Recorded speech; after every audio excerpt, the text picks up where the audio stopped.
আসসালামু আলাইকুম ওরহমতুল্লাহি ওয়াবারাকাতুহ। আস্তাগফিরুল্লাহ আস্তাগফিরুল্লাহ আস্তাগফিরুল্লাহ।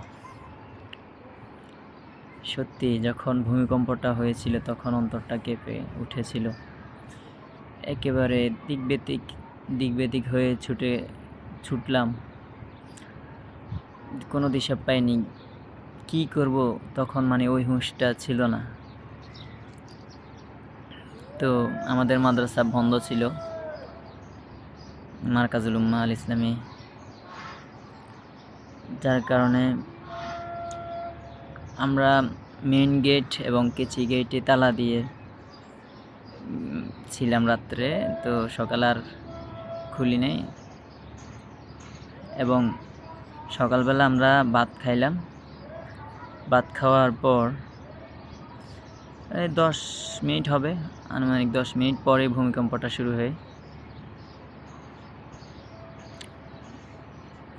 সত্যি অবাক লাগে যে যখন ভূমিকম্পটা হয়েছিল তখন কি করব বুঝতেছি না। তখন মনেও ছিল না চাবিটা কোথায় রেখেছি।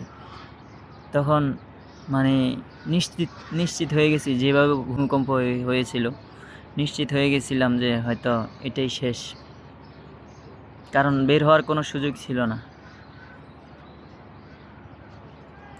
মেন গেট কেচি গেটে তো তালাই ছিল, চাবি কোথায় রেখেছি তখন, অথচ চাবি থাকে আমাদের মাথার পাশে, চৌকির পাশে, টেবিলের উপর থাকে। তখন আর ওই হুঁশ ছিল না যে টেবিলের উপর চাবিটা।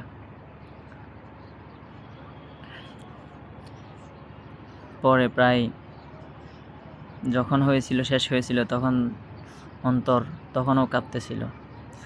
খুবই ভয়াবহ এক পরিস্থিতির শিকার হয়েছি। প্রতিটি মুমিনের অন্তর অবশ্যই এটা থেকে শিখবে, প্রতিটি মানুষ শিখবে। যখন ভূমিকম্পটা হয়েছিল তখন হওয়া অবস্থায় মানুষ চিৎকার চেঁচামেচি, কেউ রুম থেকে বা বিল্ডিং থেকে বের হতে পারে নাই। অনেকেই কি সবাই এমনই, কারণ তারা 2 তলায় 3 তলায় 4 তলা 5 তলা 6 তলায় এভাবে উপর দিকে ছিল। শহরের মানুষগুলো প্রায় এভাবেই থাকে। এক মুহূর্তের জন্য কারো সুযোগ হয় না যে বের হবে।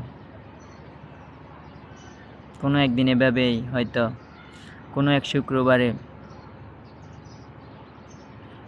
মুহূর্তেই শেষ হয়ে যাবে পৃথিবী।